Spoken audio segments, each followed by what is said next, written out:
ਕਾਸ਼ ਕਿਤੇ ਭਾਈ ਗਜਿੰਦਰ ਸਿੰਘ ਨੂੰ ਇਹ ਪਿਆਰ ਸਤਿਕਾਰ ਖਾਲਸਾ ਪੰਥ ਨੇ, ਸਿੱਖ ਜਥੇਬੰਦੀਆਂ ਨੇ, ਸਿੱਖ ਲੀਡਰਸ਼ਿਪ ਨੇ ਉਹਨਾਂ ਦੇ ਹੁੰਦਿਆਂ ਦਿਖਾਇਆ। 1978 ਤੋਂ ਲੈ ਕੇ ਅੱਜ ਤੱਕ ਭਾਈ ਗਜਿੰਦਰ ਸਿੰਘ ਦਾ ਇਹ ਮਨ ਵਿੱਚ ਰੋਸ ਰਿਹਾ ਹੈ ਕਿ ਕੌਮ ਨੇ ਜਿਵੇਂ ਸਾਨੂੰ ਪਿਆਰ ਕਰਨਾ ਚਾਹੀਦਾ ਸੀ ਉਵੇਂ ਨਹੀਂ ਕੀਤਾ। ਇਹਦੇ ਉਲਟ ਜਿਹੜੀਆਂ ਗਲਤ ਧਾਰਨਾਵਾਂ, ਜਿਹੜੀਆਂ ਦੁਸ਼ਮਣ ਦੇ ਖੇਮੇ ਚੋਂ ਆਈਆਂ ਗੱਲਾਂ ਸੀ, ਉਹ ਸਾਡੇ ਪੰਥ ਵਿੱਚ ਇੱਥੇ ਕਰਨ ਕਰਾਉਣ ਵਾਲਿਆਂ ਨੇ ਕੋਈ ਕਸਰ ਨਹੀਂ ਛੱਡੀ। ਕਈ ਚੰਗੇ ਭਲੇ ਬੰਦੇ ਆ ਜਿਹੜੇ ਅੱਜ ਵੀ ਭਾਈ ਗਜਿੰਦਰ ਸਿੰਘ ਨੂੰ ਗਿਆਨੀ ਜੈਲ ਸਿੰਘ ਨਾਲ ਜਾਂ ਕਾਂਗਰਸ ਨਾਲ ਜਾਂ ਕਿਸੇ ਹੋਰ ਇਹੋ ਜਿਹੀ ਗੱਲ ਨਾਲ ਜੋੜ ਕੇ ਆਪਦੇ ਵੱਲੋਂ ਬੜੀ ਸਿਆਣਪ ਦਾ ਪ੍ਰਗਟਾਵਾ ਕਰਦੇ, ਆਪਦੇ ਆਪ ਨੂੰ ਬੜੇ ਸਿਆਣੇ ਸਮਝਦੇ ਆ ਵੀ ਅਸੀਂ ਬਹੁਤ ਸਿਆਣੇ। ਤੇ ਇਹ ਉਹੀ ਲੋਕ ਨੇ ਜਿਨ੍ਹਾਂ ਨੇ ਸਦਾ ਸੰਤ ਭਿੰਡਰਾਂ ਵਾਲਿਆਂ ਬਾਰੇ ਜਾਂ ਹੋਰ ਬਹੁਤ ਸਾਰੀਆਂ ਸ਼ਖਸੀਅਤਾਂ ਬਾਰੇ ਇਸੇ ਤਰ੍ਹਾਂ ਦੇ ਵਰਤਾਂਤ ਦੇ ਵਿੱਚ ਆਪਦਾ ਹਿੱਸਾ ਪਾਇਆ। ਅਸਲ ਵਿੱਚ ਆਪਣੀ ਕੌਮ ਨੂੰ ਇਸ ਗੱਲ ਤੋਂ ਸਿੱਖਣਾ ਚਾਹੀਦਾ ਕਿ ਦੁਸ਼ਮਣ ਬੜਾ ਸ਼ਾਤਰ ਆ, ਉਹਨੇ ਸਾਡੇ ਵਿੱਚ ਸਾਡੇ ਵਰਗੀਆਂ ਸ਼ਕਲਾਂ ਵਾਲੇ ਬੰਦੇ ਪੈਦਾ ਕਰ ਲਏ ਨੇ ਜਿਹੜੇ ਪੰਥ ਲਈ, ਕੌਮ ਲਈ ਉੱਠਣ ਵਾਲੇ ਹਰ ਵਿਅਕਤੀ, ਹਰ ਵਰਤਾਰੇ ਨੂੰ ਸਾਡੀ ਕੌਮ ਦੀ ਨਜ਼ਰ ਵਿੱਚ ਹੀ ਸ਼ੱਕੀ ਬਣਾ ਦਿੰਦੇ। ਮੈਂ ਜਦੋਂ ਖਾਲਿਸਤਾਨੀ ਖਾੜਕੂ ਸਿੱਖ ਸੰਘਰਸ਼ ਬਾਰੇ ਨਜ਼ਰ ਮਾਰਦਾ, ਮੈਨੂੰ ਕੋਈ ਸਿੱਖ ਜਥੇਬੰਦੀ ਜਾਂ ਸ਼ਖਸੀਅਤ ਨਹੀਂ ਮਿਲਦੀ ਜਿਹਦੇ ਖਿਲਾਫ ਕੋਈ ਨਾ ਕੋਈ ਗੱਲ ਸਾਡੀਆਂ ਸਭਾ ਵਿੱਚ ਨਾ ਤੁਰੀ ਹੋ। ਹਰ ਇੱਕ ਸਿੱਖ ਜਥੇਬੰਦੀ ਜਾਂ ਆਗੂ ਦੇ ਸਾਹਮਣੇ ਸਵਾਲੀਆ ਨਿਸ਼ਾਨ ਜਿਹੜਾ ਹੈਗਾ ਉਹ ਲਾਈਵ ਕਰ। ਜਿਹੜਾ ਦੁਸ਼ਮਣ ਅੱਜ ਹੈ ਉਹ ਸਾਮ, ਕਾਮ, ਦੰਡ, ਭੇਦ, ਚਾਣਕਿਆ ਨੀਤੀ, ਵਿਦੁਰ ਨੀਤੀ ਤੇ ਹੋਰ ਪਤਾ ਨਹੀਂ ਕਿਹੜੀ ਕਿਹੜੀ ਨੀਤੀ ਦਾ ਮਾਹਿਰ। बात वो कीजिए हो जिसके 1000 पहलू, कोई तो पहलू बच जाए बात बदलने के लिए। ਇਸ ਤਰ੍ਹਾਂ ਦੇ ਦੁਸ਼ਮਣ ਨਾਲ ਅਸੀਂ ਸਿੱਖ ਕਦਰਾਂ ਕੀਮਤਾਂ ਤੇ ਖੜ ਕੇ ਲੜਨਾ ਤੇ ਸਾਨੂੰ ਤਾਂ ਫਿਰ ਆਪਦੇ ਆਗੂਆਂ 'ਚ, ਸਾਡੇ ਲੀਡਰਾਂ 'ਚ, ਸਾਡੀ ਕੌਮ ਦੇ ਵਿੱਚ ਇੰਨੀ ਕੁ ਸੀਰੀਅਸਨੈਸ ਲਿਆਉਣੀ ਪਊਗੀ ਕਿ ਕਿਤੇ ਅਸੀਂ ਹਰ ਗੱਲ ਵਿੱਚ ਦੁਸ਼ਮਣ ਦੀ ਟ੍ਰੈਪ ਦਾ ਸ਼ਿਕਾਰ ਨਾ ਹੋ ਜਾਈਏ। TV 84 ਉੱਤੇ ਪ੍ਰੋਗਰਾਮ ਖਬਰ ਦੀ ਖਬਰ ਦੇਖ ਰਹੇ ਸਾਰੇ ਦਰਸ਼ਕਾਂ ਨੂੰ ਮੈਂ ਸਰਬਜੀਤ ਸਿੰਘ ਘੁਮਾਣ ਫਤਿਹ ਅਰਜ਼ ਕਰਦਾ ਜੀ। ਵਾਹਿਗੁਰੂ ਜੀ ਕਾ ਖਾਲਸਾ, ਵਾਹਿਗੁਰੂ ਜੀ ਕੀ ਫਤਿਹ। ਅਕਾਲ ਤਖਤ ਸਾਹਿਬ ਦੇ ਬਿਲਕੁਲ ਨਜ਼ਦੀਕ ਸ਼ਹੀਦ ਗੰਜ ਬਾਬਾ ਗੁਰਬਖਸ਼ ਸਿੰਘ ਜੀ, ਉਸ ਸਥਾਨ ਦੇ ਉੱਤੇ ਅੱਜ ਭਾਈ ਗਜਿੰਦਰ ਸਿੰਘ ਜੀ ਦੇ ਅਕਾਲ ਚਲਾਣੇ ਤੋਂ ਬਾਅਦ ਜੋ ਅਖੰਡ ਪਾਠ ਸਾਹਿਬ ਆ ਉਹ ਆਰੰਭ ਕੀਤੇ ਗਏ ਨੇ। ਪਰਸੋਂ 13 ਤਰੀਕ ਨੂੰ ਸਵੇਰੇ ਭੋਗ ਪੈਣਗੇ। ਉਪਰੰਤ ਸਿੱਖ ਸੰਗਤਾਂ ਦੀ ਹਾਜ਼ਰੀ ਵਿੱਚ ਅਕਾਲ ਤਖਤ ਸਾਹਿਬ ਦੇ ਜਥੇਦਾਰ ਸਾਹਿਬ ਤੇ ਹੋਰ ਸਿੱਖ ਸ਼ਖਸੀਅਤਾਂ ਸ਼ਰਧਾ ਦੇ ਫੁੱਲ ਭੇਟ ਕਰਨਗੀ। ਬੜੇ ਲੰਮੇ ਅਰਸੇ ਬਾਅਦ ਇੱਕ ਇਹੋ ਜਿਹੀ ਸ਼ਖਸੀਅਤ ਦਾ ਚਰਚਾ ਖਾਲਸਾ ਪੰਥ ਵਿੱਚ ਹੋ ਰਿਹਾ ਜਿਹਦੇ ਉੱਤੇ ਹਰੇਕ ਸਿੱਖ ਆਪਦਾ ਬਰਾਬਰ ਦਾ ਦਾਅਵਾ, ਬਰਾਬਰ ਦਾ ਹੱਕ ਸਮਝ ਰਿਹਾ। ਸਾਰੇ ਸੰਸਾਰ ਦੇ ਵਿੱਚ, ਸਿੱਖ ਜਗਤ ਦੇ ਵਿੱਚ ਭਾਈ ਗਜਿੰਦਰ ਸਿੰਘ ਦੇ ਲਈ ਜਿਹੜੀ ਸੰਵੇਦਨਾ ਇਸ ਮੌਕੇ ਜ਼ਾਹਿਰ ਹੋ ਰਹੀ ਹੈ, ਕੋਈ ਸਿੱਖ ਜਥੇਬੰਦੀ, ਕੋਈ ਸਿੱਖ ਧਿਰ ਇਸ ਮੌਕੇ ਨਹੀਂ ਬਚੀ ਹੋਣੀ ਜਿਹਨੇ ਕਿਸੇ ਨਾ ਕਿਸੇ ਤਰੀਕੇ ਨਾਲ ਆਪਣਾ ਜਿਹੜਾ ਪਿਆਰ ਸਤਿਕਾਰ ਆ ਉਹ ਸਰਦਾਰ ਗਜਿੰਦਰ ਸਿੰਘ ਪ੍ਰਤੀ ਨਾ ਦਿਖਾਇਆ ਹੋਵੇ। ਸੋ ਇਹ ਗੱਲ ਆਪਣੇ ਆਪ ਦੇ ਵਿੱਚ ਬਹੁਤ ਵੱਡੀ ਆ। ਆਮ ਤੌਰ ਦੇ ਉੱਤੇ ਸਾਡੇ ਪੰਥ ਵਿੱਚ, ਖਾਲਿਸਤਾਨੀ ਪੰਥਕ ਸਫਾ ਦੇ ਵਿੱਚ ਕਿਸੇ ਸ਼ਖਸੀਅਤ ਦੇ ਬਾਰੇ ਦੂਜੀਆਂ ਜਿਹੜੀਆਂ ਨਰਮ ਖਿਆਲੀ ਧਿਰਾਂ ਮੰਨੀਆਂ ਜਾਂਦੀਆਂ ਨੇ ਜਾਂ ਭਾਰਤੀ ਸੰਵਿਧਾਨ ਨੂੰ ਮੱਥਾ ਟੇਕੀ ਬੈਠੀਆਂ ਧਿਰਾਂ ਨੇ, ਉਹਨਾਂ ਦਾ ਇੱਕ ਵੱਖਰਾ ਜਿਹਾ ਹੁੰਦਾ, ਜਾਂ ਉਹ ਚੁੱਪ ਰਹਿੰਦੇ ਨੇ ਜਾਂ ਉਹ ਕਹਿੰਦੇ ਆ ਵੀ ਠੀਕ ਆ, ਕੌਮ ਦੀ ਲੜਾਈ, ਕੌਮ ਦੀ ਸੇਵਾ ਕੀਤੀ, ਬਸ ਠੀਕ। ਆਪਾਂ ਜਾਣਦੇ ਹਾਂ ਕਿ ਹਰ ਸਾਲ 6 ਜੂਨ ਨੂੰ ਘੱਲੂਘਾਰੇ ਦਿਹਾੜੇ ਦੇ ਸ਼ਹੀਦਾਂ ਦੀ ਯਾਦ ਵਿੱਚ ਦਰਬਾਰ ਸਾਹਿਬ ਦੇ ਵਿੱਚ ਸਮਾਗਮ ਹੁੰਦਾ। ਇੱਥੇ ਹਾਲਾਂਕਿ ਜਿਹੜਾ ਘੱਲੂਘਾਰਾ ਜਾਂ ਜੂਨ 84 ਦਾ ਜਾਂ ਨਵੰਬਰ 84 ਦਾ, ਇਹ ਸਾਡੇ ਸਾਰੇ ਸਿੱਖ ਜਗਤ ਦਾ ਸਾਂਝੀ ਪੀੜ ਵਾਲੇ ਦਿਨ ਨੇ। ਪਰ ਅਸੀਂ ਦੇਖਦੇ ਹਾਂ ਕਿ ਇੱਕ ਖਾਸ ਤਰ੍ਹਾਂ ਦਾ ਵਰਗ ਇਸ ਦਿਨ ਇੱਥੇ ਨਹੀਂ ਪਹੁੰਚਦਾ ਜਾਂ ਕਿਸੇ ਵੀ ਤਰੀਕੇ ਨਾਲ ਆਪਦੇ ਆਪ ਨੂੰ ਪਰਾਂ ਰੱਖਦਾ ਗੱਲ। ਪਰ ਇਸ ਵਾਰ ਅਸੀਂ ਇਹ ਵੀ ਮਹਿਸੂਸ ਕਰ ਰਹੇ ਹਾਂ ਕਿ ਭਾਈ ਗਜਿੰਦਰ ਸਿੰਘ ਦੇ ਪ੍ਰਤੀ ਉਹਨਾਂ ਸਾਰਿਆਂ ਨੇ ਵੀ, ਜਿਨ੍ਹਾਂ ਨੂੰ ਅਸੀਂ ਘੱਲੂਘਾਰੇ ਵਾਲੇ ਦਿਨ ਵੀ ਇੱਥੇ ਨਹੀਂ ਦੇਖਦੇ, ਉਹਨਾਂ ਨੇ ਵੀ ਆਪਣੀ ਸੰਵੇਦਨਾ ਜ਼ਾਹਿਰ ਕੀਤੀ। ਤੇ ਅੱਜ ਜਦੋਂ ਅਸੀਂ ਸਵੇਰੇ ਅਖੰਡ ਪਾਠ ਸਾਹਿਬ ਦੇ ਪ੍ਰਕਾਸ਼ ਕਰਨ ਤੋਂ ਬਾਅਦ ਵਿੱਚ ਸ਼੍ਰੋਮਣੀ ਕਮੇਟੀ ਦੇ ਪ੍ਰਧਾਨ ਸਰਦਾਰ ਹਰਜਿੰਦਰ ਸਿੰਘ ਧਾਮੀ ਕੋਲ ਪ੍ਰਬੰਧਕੀ ਕੰਮਾਂ ਲਈ ਉੱਥੇ ਵੀ ਪਰਸੋਂ ਨੂੰ ਆਹ ਕੁਛ ਹੋਣਾ ਚਾਹੀਦਾ ਬੈਠੇ ਸੀ, ਪ੍ਰਧਾਨ ਧਾਮੀ ਨੇ ਵੀ ਇਹ ਗੱਲ ਆਖੀ ਕਿ ਮੈਂ ਸੋਸ਼ਲ ਮੀਡੀਆ ਉੱਤੇ ਜਾਂ ਆਲੇ ਦੁਆਲੇ 'ਚ ਜਿੰਨੀਆਂ ਚਰਚਾਵਾਂ ਗੱਲਾਂ ਬਾਤਾਂ ਸੁਣ ਰਿਹਾ, ਸਰਦਾਰ ਗਜਿੰਦਰ ਸਿੰਘ ਨੂੰ ਕੌਮ ਬਹੁਤ ਪਿਆਰ ਕਰਦੀ। ਪਿਛਲੇ ਦਿਨੀ ਸਾਡੇ TV 84 ਦੇ ਇੱਕ ਪ੍ਰੋਗਰਾਮ ਦੇ ਵਿੱਚ ਖਾਲਿਸਤਾਨ ਅਫੇਅਰ ਸੈਂਟਰ ਵੱਲੋਂ ਜਾਂ TV 84 ਵੱਲੋਂ ਜਾਂ ਖਾਲਿਸਤਾਨੀ ਪੰਥਕ ਸਭਾ ਦੇ ਵਿੱਚ ਬਹੁਤ ਜ਼ਿਆਦਾ ਅਦਬ ਨਾਲ ਸਤਿਕਾਰੇ ਜਾਂਦੇ ਸਰਦਾਰ ਅਮਰਜੀਤ ਸਿੰਘ ਜੀ, ਡਾਕਟਰ ਅਮਰਜੀਤ ਸਿੰਘ ਜੀ, ਉਹ ਵੀ ਇਸੇ ਤਰੀਕੇ ਦੀ ਗੱਲ ਕਰ ਰਹੇ ਸੀ। ਪਰ ਮੈਂ ਇੱਥੇ ਦੋ ਗੱਲਾਂ ਕਰਨੀਆਂ ਚਾਹੁੰਦਾ।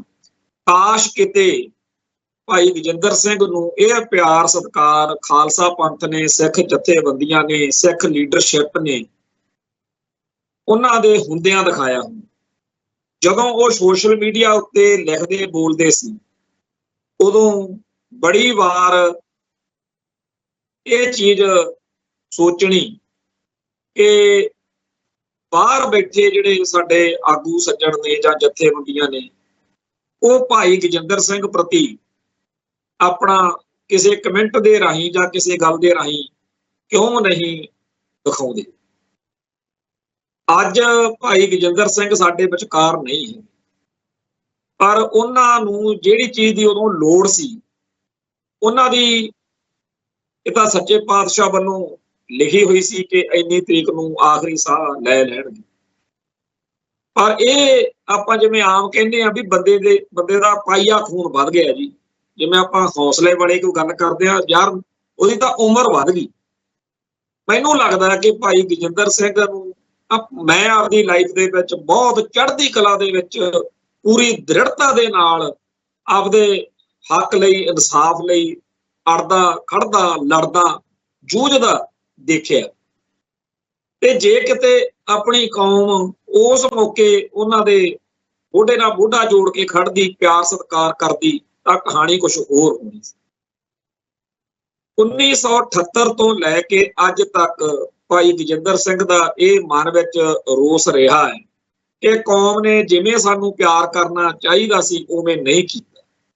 ਇਹਦੇ ਉਲਟ ਜਿਹੜੀਆਂ ਗਲਤ ਧਾਰਨਾਵਾਂ, ਜਿਹੜੀਆਂ ਦੁਸ਼ਮਣ ਦੇ ਖੇਮੇ ਚੋਂ ਆਈਆਂ ਗੱਲਾਂ ਸੀ, ਉਹ ਸਾਡੇ ਪੰਥ ਵਿੱਚ ਇੱਥੇ ਕਰਨ ਕਰਾਉਣ ਵਾਲਿਆਂ ਨੇ ਕੋਈ ਕਸਰ ਨਹੀਂ ਛੱਡੀ।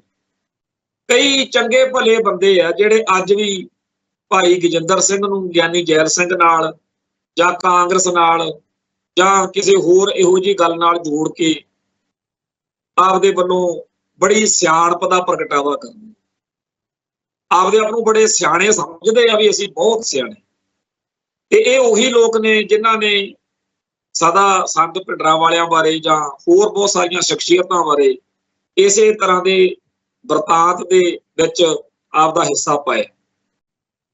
ਵਰਤਾਂਤ ਅੱਖਰ ਆਇਆ ਇੱਥੇ ਮੇਰੀ ਗੱਲ 'ਚ, ਜਾਂ ਨੈਰੇਟਿਵ ਜਿਹੜਾ ਅੱਖਰ, ਅਸਲ ਵਿੱਚ ਆਪਣੀ ਕੌਮ ਨੂੰ ਇਸ ਗੱਲ ਤੋਂ ਸਿੱਖਣਾ ਚਾਹੀਦਾ ਕਿ ਦੁਸ਼ਮਣ ਬੜਾ ਸ਼ਾਤਰ ਆ, ਉਹਨੇ ਸਾਡੇ ਵਿੱਚ ਸਾਡੇ ਵਰਗੀਆਂ ਸ਼ਕਲਾਂ ਵਾਲੇ ਬੰਦੇ ਪੈਦਾ ਕਰ ਲਏ ਨੇ, ਜਿਹੜੇ ਪੰਥ ਲਈ, ਕੌਮ ਲਈ ਉੱਠਣ ਵਾਲੇ ਹਰ ਵਿਅਕਤੀ, ਹਰ ਵਰਤਾਰੇ ਨੂੰ ਸਾਡੀ ਕੌਮ ਦੀ ਨਜ਼ਰ ਵਿੱਚ ਹੀ ਸ਼ੱਕੀ ਬਣਾ ਦਿੰਦੇ।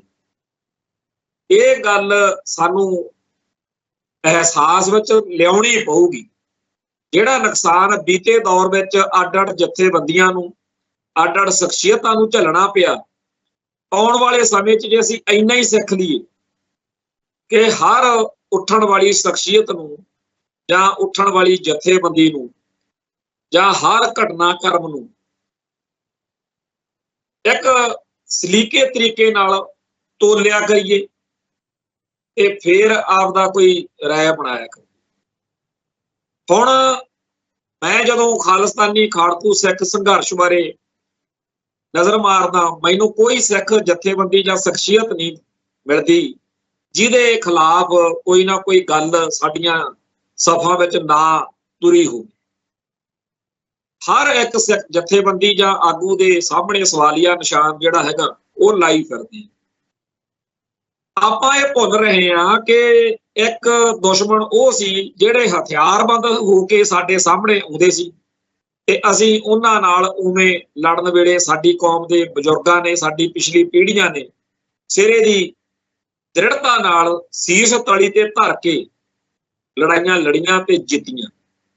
ਜਿਹੜਾ ਦੁਸ਼ਮਣ ਅੱਜ ਹੈ ਉਹ ਸਾਮ ਦਾਮ ਦੰਡ ਭੇਦ ਚਾਣਕਿਆ ਨੀਤੀ, ਵਿਦੁਰ ਨੀਤੀ, ਇਹ ਹੋਰ ਪਤਾ ਨਹੀਂ ਕਿਹੜੀ ਕਿਹੜੀ ਨੀਤੀ ਦਾ ਮਾਹਿਰ। ਅੱਜ ਦਾ ਦੁਸ਼ਮਣ ਕਮੀਨੇਪਣ ਨੂੰ ਆਪਦਾ ਗੁਣ ਮੰਨਦਾ। ਇੱਕ ਦੁਸ਼ਮਣ ਉਹ ਹੁੰਦਾ ਜਿਹੜਾ ਝੂਠ ਨਹੀਂ ਬੋਲਦਾ, ਜਿਹੜਾ ਕਿਸੇ ਵੀ ਨਾਬਾਚਕ ਅਨੈਤਿਕ ਗੱਲ ਨੂੰ ਨਹੀਂ ਮੰਨਦਾ। ਉਹਦੇ ਨਾਲ ਲੜਨ ਮੌਕੇ ਸਾਨੂੰ ਸਵਾਦ ਆਊ। ਹੁਣ ਸਿੱਖ ਜਿਸ ਤਰੀਕੇ ਦਾ ਗੁਰੂ ਸਾਹਿਬਾਨ ਨੇ ਸਾਨੂੰ ਘੜਿਆ, ਜਿਨ੍ਹਾਂ ਆਦਰਸ਼ਾਂ ਤੇ ਸਿੱਖੀ ਨੂੰ ਜਿਹੜੀਆਂ ਨੀਹਾਂ ਬਣਾਈਆਂ ਨੇ ਸਿੱਖੀ ਨੂੰ, ਉਹ ਬਿਲਕੁਲ ਹੀ ਹੋਰ। ਸਾਡੇ ਧਰਮ ਦੇ ਵਿੱਚ ਕੋਈ ਇਹੋ ਜਿਹੀ ਗੱਲ ਕੋਈ ਖਾਲਿਸਤਾਨੀ ਖਾੜਕੂ ਜਥੇਬੰਦੀ ਜਾਂ ਕੋਈ ਆਗੂ ਸ਼ਖਸੀਅਤ ਕਰੇ ਜਾਂ ਕੋਈ ਆਮ ਖਾੜਕੂ ਵੀ ਕਰੇ ਜਿਹੜੀ ਸਾਡੇ ਧਰਮ ਦੇ ਮੂਲ ਸਿਧਾਂਤਾਂ ਦੇ ਉਲਟਾ, ਤਾਂ ਆਪਾਂ ਉੱਥੇ ਟੀਕਾ ਟਿੱਪਣੀ ਕਰਨ ਲੱਗੇ ਬਹੁਤਾ ਜ਼ਿਆਦਾ ਸੋਚਦੇ ਨਹੀਂ ਕਿ ਤੂੰ ਕੀ ਕਰੇਗਾ, ਤੂੰ ਤਾਂ ਆਇਆ, ਤੂੰ ਤਾਂ ਆਉਂ। ਪਰ ਜਿਸ ਦੁਸ਼ਮਣ ਨਾਲ ਸਾਡਾ ਵਾਹ ਪਿਆ ਹੋਇਆ ਉਹਦੇ ਲਈ ਉਹ ਸਾਰਾ ਕੁਝ ਹੀ ਠੀਕ ਆ ਜਿਹਦੇ ਨਾਲ ਉਹਦਾ ਮਕਸਦ ਹੱਲ ਹੁੰਦਾ ਹੋ। ਬਾਤ ਉਹ ਕੀਜੀਏ ਹੋ ਜਿਸਕੇ हजार पहलू, कोई तो पहलू बच जाए बात बदलने के लिए। ਤੇ ਇਸ ਤਰ੍ਹਾਂ ਦੇ ਦੁਸ਼ਮਣ ਨਾਲ ਅਸੀਂ ਸਿੱਖ ਕਦਰਾਂ ਕੀਮਤਾਂ ਤੇ ਖੜ ਕੇ ਲੜਨਾ ਹੈ।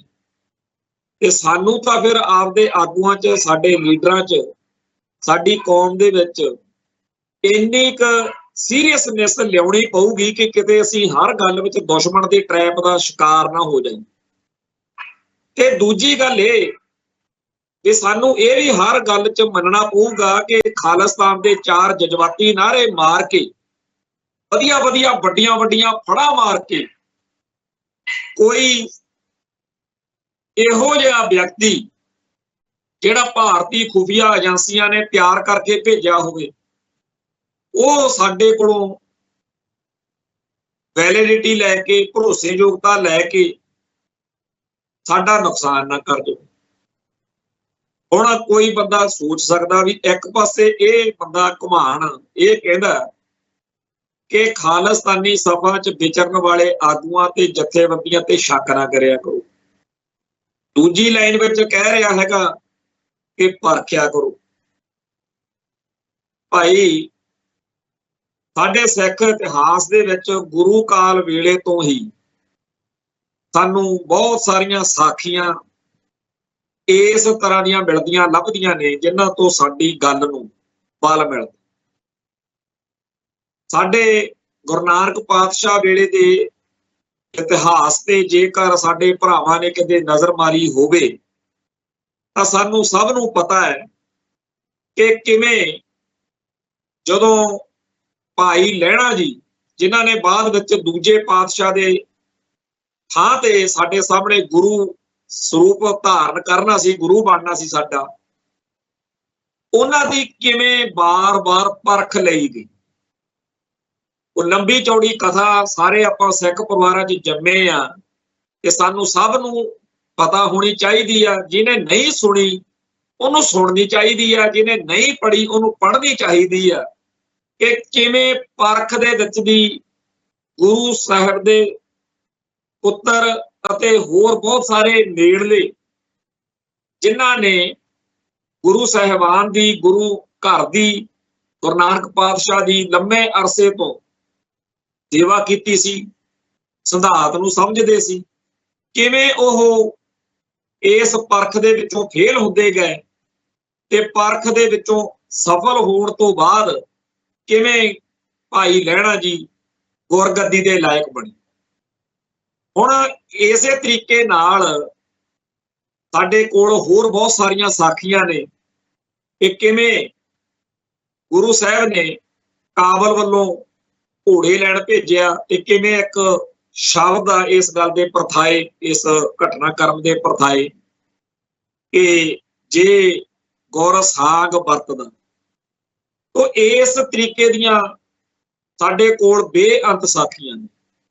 ਜਦੋਂ ਦੂਜੇ ਪਾਤਸ਼ਾਹ ਤੀਜੇ ਪਾਤਸ਼ਾਹ ਨੂੰ ਗੁਰਗੱਦੀ ਦਿੰਦੇ ਹੈ ਤੇ ਤੀਜੇ ਪਾਤਸ਼ਾਹ ਇੱਥੇ ਗੁਰਦੁਆਰਾ ਜਿੱਥੇ ਸੰਨ ਸਾਹਿਬ ਬਣਿਆ ਹੋਇਆ ਇੱਥੇ ਆ ਜਾਂਦੇ ਆ, ਕਿਵੇਂ ਘੋੜੀ ਛੱਡੀ ਜਾਂਦੀ ਆ ਤੇ ਇੱਥੇ ਉਹ ਪਹੁੰਚਦੇ ਆ ਤੇ ਉਹ ਸਾਰਾ ਇਤਿਹਾਸ, ਇਹ ਸਾਰੀਆਂ ਗੁਰੂ ਸਾਹਿਬ ਨੂੰ ਵੀ ਪਰਖਾਂ ਦੇਣੀਆਂ ਪਈਆਂ ਤੇ ਉਹਨਾਂ ਨੂੰ ਪਰਖਣ ਵਾਲੇ ਵੀ ਕਿੱਡੇ ਵੱਡੇ ਗੁਰੂ ਸੀ।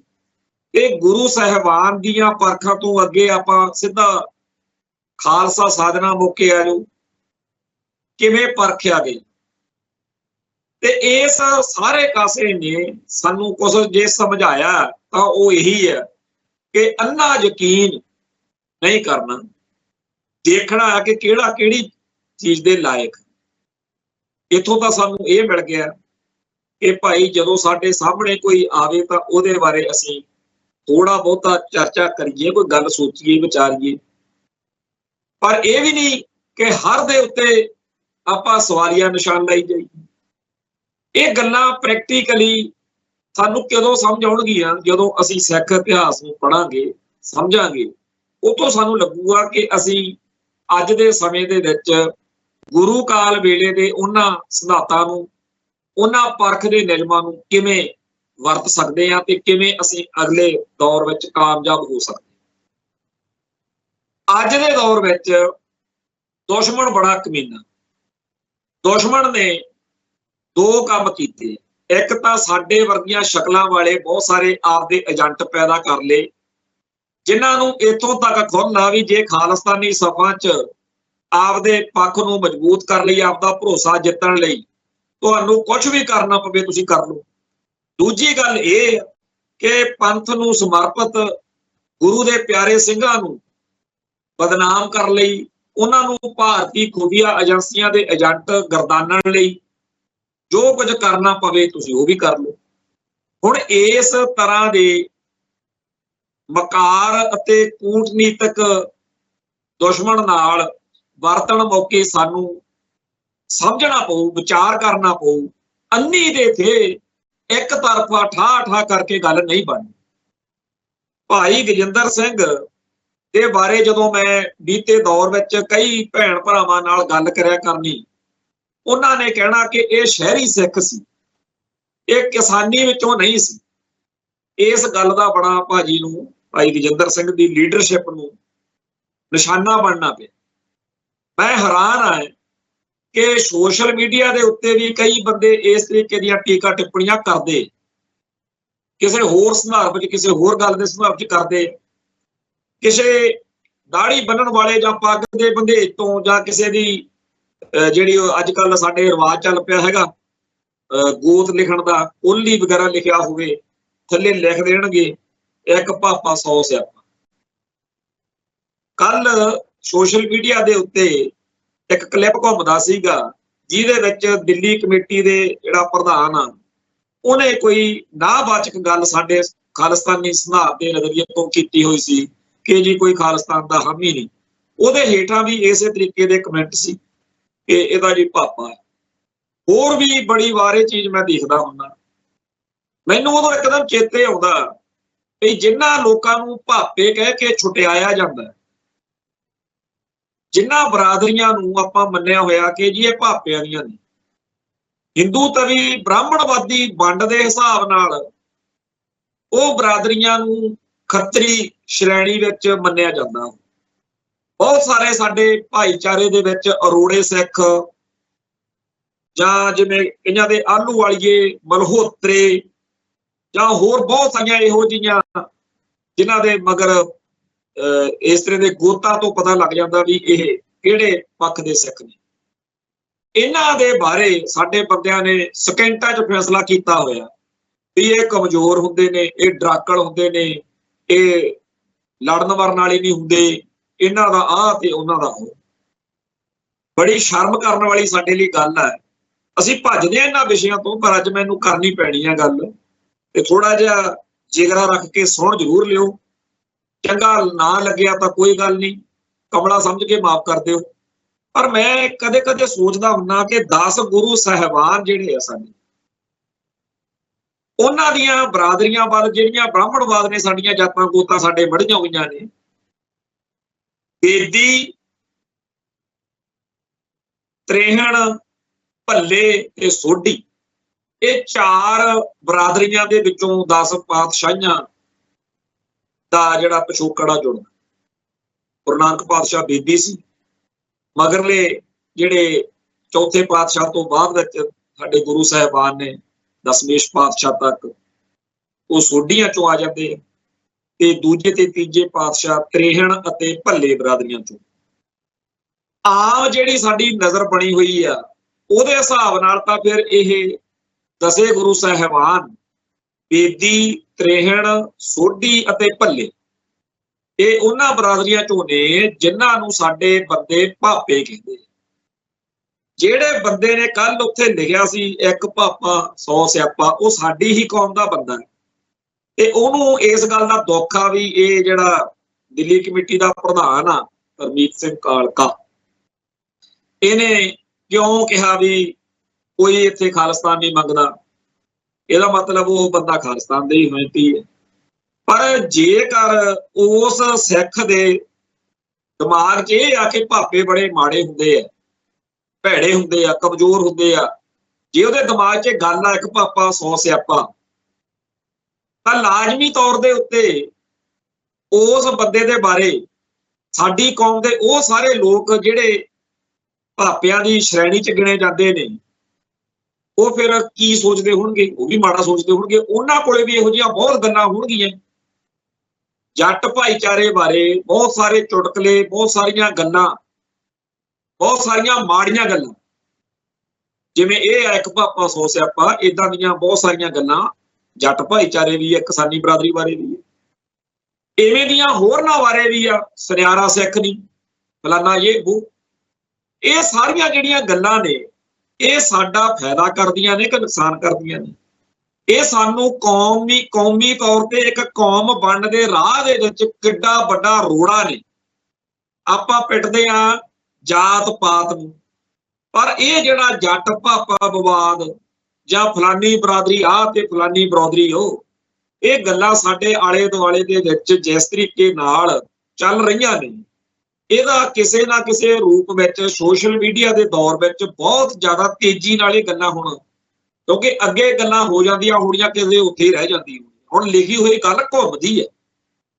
ਜੇ ਅਸੀਂ ਇਹਨਾਂ ਗੱਲਾਂ ਦੇ ਉੱਤੇ ਨਾ ਬੋਲੇ, ਜੇ ਅਸੀਂ ਇਹਨਾਂ ਗੱਲਾਂ ਤੇ ਦੜ ਬੱਟੀ ਰੱਖੀ, ਮੈਂ ਇਹ ਗੱਲਾਂ 'ਚ ਤਾਂ ਛੇੜੀ ਆ ਕਿ ਜੇਕਰ ਕਿਸੇ ਇੱਕ ਸਿੱਖ ਬੱਚੇ ਨੂੰ ਵੀ ਇਸ ਗੱਲ ਨੂੰ ਆਇਆ ਦਿਮਾਗ 'ਚ, ਅਗਲੀ ਵਾਰ ਉਹ ਲਿਖਣ ਤੇ ਪਹਿਲਾਂ ਸੋਚੇ ਕਿ ਮੈਂ ਇਹ ਗੱਲ ਨਾ ਲਿਖਾਂ, ਤਾਂ ਉਸ ਅੱਜ ਦਾ ਮੇਰਾ ਇਹ ਬੋਲਿਆ ਸਫਲ ਹੋ ਜੂ। ਸੋ ਭਾਈ, ਸਾਡੇ ਗੁਰੂ ਸਾਹਿਬਾਨ ਨੇ ਉਪਦੇਸ਼ ਕਿਉਂ ਵਰਣਾ ਕਉ ਸਾਂਝਾ, ਜਾਂ ਜਿਹੜਾ ਸਾਨੂੰ ਸਬਤ ਦੇ ਭਲੇ ਦਾ, ਜਾਂ ਸਾਨੂੰ ਸਾਰੇ ਦੁਨੀਆ ਭਰ ਦੇ ਵਿੱਚ ਮਨੁੱਖਾਂ ਨੂੰ ਮਾਨਸ਼ ਕੀ ਜਾਤ ਇੱਕ ਪਛਾਣੀ ਆ, ਤਾਂ ਇਹ ਸਾਰੀ ਗੱਲ ਦੇ ਵਿੱਚ ਅਸੀਂ ਆਪਦੇ ਗੁਰੂ ਦੇ ਸਿਧਾਂਤ ਦੇ ਬਿਲਕੁਲ ਉਲਟ ਭੁਗਤ ਰਹੇ ਹਾਂ। ਅਸੀਂ ਕਹਾਈ ਚੱਲੀਏ ਬੇਸ਼ੱਕ ਦੀ ਵੀ ਅਸੀਂ ਸਿੱਖ ਹਾਂ, ਪਰ ਇਹ ਸਾਡਾ ਔਗਣ। ਜੇਕਰ ਇੱਕ ਪਾਸੇ ਮੈਂ ਸਿੱਖ ਹੋਣ ਦਾ ਦਾਅਵਾ ਕਰਦਾ ਤੇ ਤੁਸੀਂ ਕਹਿੰਦੇ ਹੋ ਕਿ ਹਾਂ ਭਾਈ ਤੈਨੂੰ ਮੰਨਦੇ, ਤੇ ਮੇਰੇ ਦਿਮਾਗ 'ਚ ਹਰ ਵੇਲੇ ਇਹ ਬੜਿਆ ਰਹਿੰਦਾ ਕਿ ਮੇਰੀ ਜਾਤ ਬੜੀ ਉੱਚੀ ਹੈ, ਫਲਾਨੇ ਦੀ ਜਾਤ ਨੀਵੀਂ ਆ, ਫਲਾਨਾ ਹੈ ਆ ਤੇ ਫਲਾਨਾ ਉਹ ਆ। ਮੈਂ ਇਸ ਗੱਲ ਦੇ ਉੱਤੇ ਬਹੁਤ ਜ਼ਿਆਦਾ ਆਪਦਾ ਦਿਮਾਗ ਖਪਾਇਆ ਹੈ, ਤੇ ਆਖਰ ਅੱਜ ਅੱਕ ਕੇ ਮੈਨੂੰ ਇਹ ਗੱਲ ਕਹਿਣੀ ਪੈ ਰਹੀ ਹੈ ਕਿ ਸਿੱਖ ਸੰਘਰਸ਼ ਦੇ ਵਿੱਚ ਇਹਨਾਂ ਬਰਾਦਰੀਆਂ ਦਾ ਬਰਾਬਰ ਯੋਗਦਾਨ। ਹੁਣ ਨਾਂ ਲੈਂਦੇ ਤਾਂ ਚੰਗੇ ਨਹੀਂ ਲੱਗਦੇ, ਮੈਂ ਤਾਂ ਇਸ ਤੋਂ ਅਗਲੀ ਗੱਲ ਕਹਿ ਕੇ ਸਾਰ ਲੈਣਾ, ਜਿਹਨੂੰ ਵਹਿਮ ਆ ਉਹ ਜਦੋਂ ਮਰਜ਼ੀ ਸੋਚ ਲਵੇ, ਵਿਚਾਰ ਲਵੇ ਕਿ ਗੁਰੂ ਕਾਲ ਤੋਂ ਅੱਜ ਤੱਕਰ ਕਿਹੜੀ ਬਰਾਦਰੀ ਹੈ ਜੀ ਜਿਹਨੇ ਸਿੱਖੀ ਦੀ ਚੜ੍ਹਦੀ ਕਲਾ 'ਚ ਯੋਗਦਾਨ ਨਹੀਂ ਪਾਇਆ। ਖਾਲਿਸਤਾਨੀ ਖਾੜਕੂ ਸੰਘਰਸ਼ ਦੀ ਗੱਲ ਤਾਂ ਆਪਾਂ ਜਦੋਂ ਕਰਾਂਗੇ ਸੋ ਕਰਾਂਗੇ, ਪਰ ਜਿਹੜੇ ਵੀ ਭੈਣ ਭਰਾ ਨੂੰ ਇਹ ਵਹਿਮ ਆ ਕਿ ਫਲਾਨੀ ਬਰਾਦਰੀ ਡਰਪੋਕ ਆ, ਉਹ ਇੱਕ ਵਾਰੀ ਸਿੱਖ ਇਤਿਹਾਸ ਤੇ ਨਜ਼ਰ ਜ਼ਰੂਰ ਮਾਰ ਲਵੇ, ਉਹਨੂੰ ਲੱਭ ਜੂਗਾ ਕਿ ਹਰ ਬਰਾਦਰੀ ਦੇ ਬੰਦਿਆਂ ਨੇ ਸਿੱਖੀ ਦੀ ਚੜ੍ਹਦੀ ਕਲਾ ਕੀਤੀ। ਜਿਨ੍ਹਾਂ ਭਾਪਿਆਂ ਨੂੰ ਸਭ ਤੋਂ ਵੱਧ ਡਰਪੋਕ ਜਾਂ ਪੰਗੇਬਾਜ਼ ਜਾਂ ਸਿਆਪਾ ਕਹਿ ਰਹੇ ਹਨ, ਇਹਨਾਂ ਦੀ ਵੀ ਓਨੀ ਹੋਈ ਸਿੱਖੀ ਪ੍ਰਤੀ ਸੇਵਾ ਘਾਲਣਾ ਹੈ। ਮੈਂ ਕਈ ਵਾਰ ਸੋਚਦਾ ਹੁੰਦਾ ਕਿ ਇਹਨਾਂ ਦੇ ਪਰਿਵਾਰਾਂ ਦੇ ਵਿੱਚ ਬੀਬੀਆਂ ਕਿਵੇਂ, ਹਾਲਾਂਕਿ ਇਹ ਨਹੀਂ ਕਿ ਬਾਕੀ ਬੀਬੀਆਂ ਨਹੀਂ, ਪਰ ਸ਼ਹਿਰੀ ਸਿੱਖਾਂ ਦੇ ਵਿੱਚ ਸ਼ਹਿਰੀ ਪਰਿਵਾਰਾਂ 'ਚ ਬੀਬੀਆਂ ਨੇ ਸੁਖਮਣੀ ਸੇਵਾ ਸੁਸਾਇਟੀਆਂ ਬਣਾ ਕੇ ਤੇ ਬੀਬੀਆਂ ਪਾਠ ਕਰਨਗੀਆਂ, ਤੇ ਇਹਨਾਂ ਦੀਆਂ ਬੱਚੀਆਂ ਜਿਹੜੀਆਂ ਨੇ ਉਹਨਾਂ ਨੂੰ ਬੜਾ ਇਸ ਗੱਲ ਦੇ ਨਾਲ ਹੁੰਦਾ ਕਿ ਘਰੇ ਪਾਠ ਅਸੀਂ ਲਾਜ਼ਮੀ ਕਰਨਾ। ਕਈ ਜਿਹੜੇ ਸਾਡੇ ਪੇਂਡੂ ਭਾਈਚਾਰੇ 'ਚ ਕਿਰਤੀ ਪਰਿਵਾਰ ਨੇ, ਕਿਉਂਕਿ ਖੇਤੀ ਨਾਲ ਸੰਬੰਧਿਤ ਜਾਂ ਗੈਰ ਕਾਸ਼ਤਕਾਰ ਬਰਾਦਰੀਆਂ ਨੇ ਸਾਡੀਆਂ ਪੰਜਾਬ 'ਚ ਪੇਂਡੂ, ਜਾਂ ਕਾਸ਼ਤਕਾਰ ਬਰਾਦਰੀਆਂ ਨੇ, ਦੋਨੇ ਬਰਾਦਰੀਆਂ ਦੇ ਵਿੱਚ ਕੰਮ ਦੀ ਇੰਨੀ ਜ਼ਿਆਦਾ ਖਿੱਚ ਵਾ ਕਿ ਨਿਤਨੇਮ ਦੇ ਵਿੱਚ ਵੀ ਕਈਆਂ ਦੇ ਨਹੀਂ ਹੈਗੀ ਗੱਲ, ਗੁਰਦੁਆਰਾ ਸਾਹਿਬ ਕੀਰਤਨ ਜਾਂ ਗੁਰੂ ਸਾਹਿਬ ਦੇ ਗੁਰਦੁਆਰਾ ਸਾਹਿਬ 'ਚ ਪਿੰਡ 'ਚ ਪਾਠ ਹੋ ਰਿਹਾ, ਉਹਦੇ ਨਾਲ ਹੀ ਸਾਰਾ ਚੱਲੀ ਜਾਂਦਾ ਕੰਮ, ਆਪ ਨਹੀਂ ਕਰ ਹੁੰਦਾ। ਤੇ ਇਹ ਵੀ ਭਾਵੇਂ ਸਾਰੇ ਥਾਂ ਤੇ ਤਾਂ ਨਹੀਂ, ਪਰ ਬਹੁਤੇ ਥਾਵਾਂ ਦੇ ਉੱਤੇ ਪ੍ਰੋਬਲਮ ਹੈਗੀ ਆ ਕਿ ਨਹੀਂ ਉੱਥੇ ਬਣ ਰਿਹਾ ਹੈਗਾ। ਸਾਡੇ ਬਚਪਨ ਵੇਲੇ ਜਾਂ ਅਸੀਂ ਤਾਂ ਦੇਖਿਆ ਕਿ ਇਕੱਠੇ ਹੋ ਕੇ ਅਸੀਂ ਸ਼ਨੀਵਾਰ ਦੀ ਰਾਤ ਨੂੰ ਕੀਰਤਨ ਕਰਦੇ ਹੁੰਦੇ ਸੀ ਗੁਰਦੁਆਰੇ, ਜਾਂ ਅਸੀਂ ਕਿਸੇ ਦਿਨ ਰੱਖਿਆ ਹੁੰਦਾ ਸੀ ਵੀ ਆਪਾਂ ਸਾਰੇ ਮੁੰਡੇ ਇਕੱਠੇ ਹੋ ਕੇ ਪਿੰਡ ਦੇ ਗੁਰਦੁਆਰਾ ਸਾਹਿਬ 'ਚ ਪਾਠ ਕਰਾਂਗੇ, ਜਾਂ ਸੁਖਮਨੀ ਸਾਹਿਬ ਦਾ ਕਰਨਾ ਜਾਂ ਕੋਈ ਹੋਰ ਬਾਣੀ ਇਹਦਾ ਕਰਾਂਗੇ। ਤੇ ਸਾਨੂੰ ਪਤਾ ਕਿ ਇੱਕ ਵਾਰੀ ਮੈਂ ਉਦੋਂ ਨਿਆਣਾ ਹੀ ਸੀਗਾ, ਸਾਡੇ ਪਿੰਡ ਦੇ ਗੁਰਦੁਆਰਾ ਸਾਹਿਬ ਦੇ ਵਿੱਚ ਸਾਡੇ ਕੋਲੇ ਪਿੰਡ ਦੀਆਂ ਮਾਈਆਂ ਬੀਬੀਆਂ ਨੇ ਕਿਹਾ ਕਿ ਭਾਈ ਇੱਕ ਦਿਨ ਸਾਡੇ ਲਈ ਵੀ ਛੱਡ ਦਿਓ, ਤੁਸੀਂ 7 ਦਿਨ ਨਾ ਲਓ ਗੁਰਦੁਆਰਾ ਸਾਹਿਬ ਦੇ। ਤੋਂ ਫਿਰ ਇਵੇਂ ਹੀ ਪੰਜਾਬ ਦੇ ਪਿੰਡਾਂ 'ਚ ਇਹ ਚੀਜ਼ ਆਮ ਚੱਲਦੀ ਰਹੀ, ਬਹੁਤ ਸਾਰੇ ਥਾਵਾਂ ਤੇ। ਅੱਜ ਭਾਵੇਂ ਇਹ ਚੀਜ਼ ਉਵੇਂ ਨਹੀਂ ਹੈ, ਇਹਦੇ ਨਾਲ ਇਹਨਾਂ ਗੱਲਾਂ ਨਾਲ ਸਿੱਖ ਬੱਚੇ ਗੁਰਬਾਣੀ ਨਾਲ ਜਾਂ ਸਿੱਖ ਇਤਿਹਾਸ ਨਾਲ ਗੁਰੂ ਘਰ ਨਾਲ ਜੁੜਦੇ ਸੀ। ਤੇ ਅੱਜ ਦੇ ਦੌਰ ਵਿੱਚ ਮੈਂ ਇਹ ਗੱਲ ਫੇਰ ਕਹਿ ਦੇਵਾਂ ਕਿ ਸ਼ਹਿਰੀ ਸਿੱਖਾਂ ਦੇ ਪਰਿਵਾਰਾਂ 'ਚ ਅੱਜ ਵੀ ਬੱਚਿਆਂ ਨੂੰ ਬੱਚੀਆਂ ਨੂੰ ਗੁਰਬਾਣੀ ਨਾਲ ਜੋੜਨ ਦੇ ਲਈ ਘਰਾਂ ਦੇ ਵਿੱਚ ਵੀ ਉਪਰਾਲੇ ਹੁੰਦੇ ਆ, ਤੇ ਉਹਨਾਂ ਨੂੰ ਧਾਰਮਿਕ ਤੌਰ ਦੇ ਉੱਤੇ ਆਪਾਂ ਉਹਨਾਂ ਦੇ ਪੱਗ ਦੇ ਬੰਧੇਜ ਉੱਤੇ ਟੀਚਰ ਕਰਦੇ ਹਾਂ। ਪਰ ਮੈਂ ਹੈਰਾਨ ਆ ਕਿ ਇਹ ਬੰਦੇ ਜਿਹੜੇ ਨੇ, ਇਹਨਾਂ ਨੇ ਪੱਗ ਤਾਂ ਰੱਖੀ ਹੋਈ ਹੈ ਨਾ, ਜਿਹੜੀਆਂ ਬਰਾਦਰੀਆਂ ਨੇ ਪੱਗ ਹੀ ਲਾਤੀ। ਇੱਕ ਤਾਂ ਹੈਗੀ ਆ ਵੀ ਸਾਨੂੰ ਪਸੰਦ ਨਹੀਂ ਇਹਦੀ ਪੱਗ, ਇਹ ਤਾਂ ਨਸਲਵਾਦ ਆ, ਵੈਸੇ ਤਾਂ ਨਸਲੀ ਤੌਰ ਦੇ ਉੱਤੇ ਉਹਦੀ ਵੱਖਰੀ ਦਿੱਖ ਨੂੰ ਅਸੀਂ ਕਰ ਰਹੇ ਹਾਂ ਟਾਰਗੇਟ।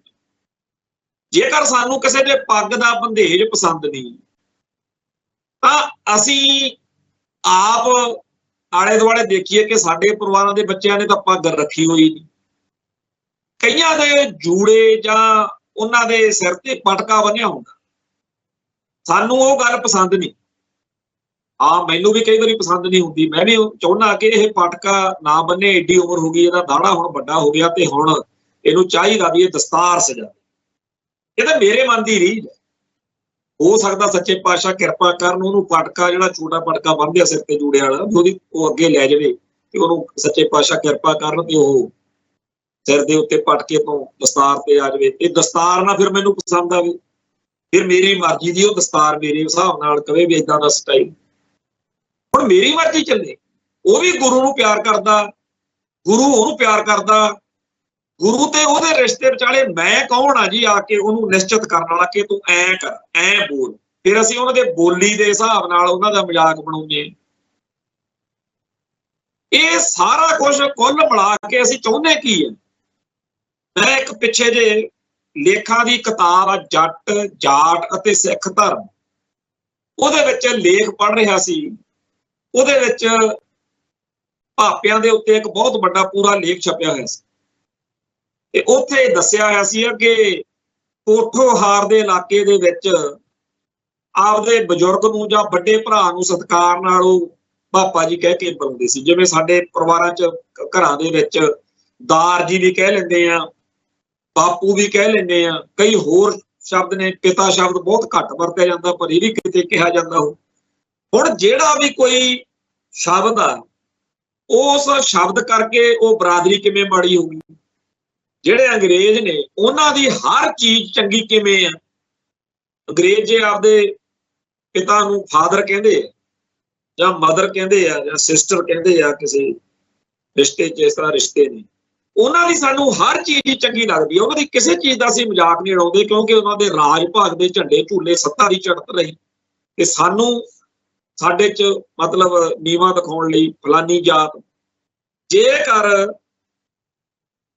ਵਪਾਰ ਦੇ ਵਿੱਚ ਕਾਮਯਾਬ ਹੋਣ ਵਾਲੇ, ਪੈਸੇ ਧੇਲੇ ਦੇ ਵਿੱਚ ਬੱਲੇ ਬੱਲੇ, ਹਰ ਖੇਤਰ ਵਿੱਚ ਤਰੱਕੀਆਂ ਛੋਹ ਕੇ ਸਿੱਖ ਜਗਤ ਦਾ ਮਾਣ ਵਧਾਉਣ ਵਾਲੇ, ਇਹ ਆਲੂ ਵਾਲੀਏ, ਇਹ ਮਲਹੋਤਰੇ, ਇਹ ਬੇਦੀ ਸੋਢੀ, ਤ੍ਰਿਵੇਦੀ ਵਗੈਰਾ ਜਾਂ ਹੋਰ ਜਿਹੜੇ ਨੇ, ਇਹ ਸਾਡੇ ਲਈ ਇਸ ਤਰੀਕੇ ਨਾਲ ਬਰਾਬਰ ਦਾ ਸਤਿਕਾਰ ਪਾਉਣ ਦੇ ਕਾਰਨ ਨਹੀਂ ਹੈਗੇ।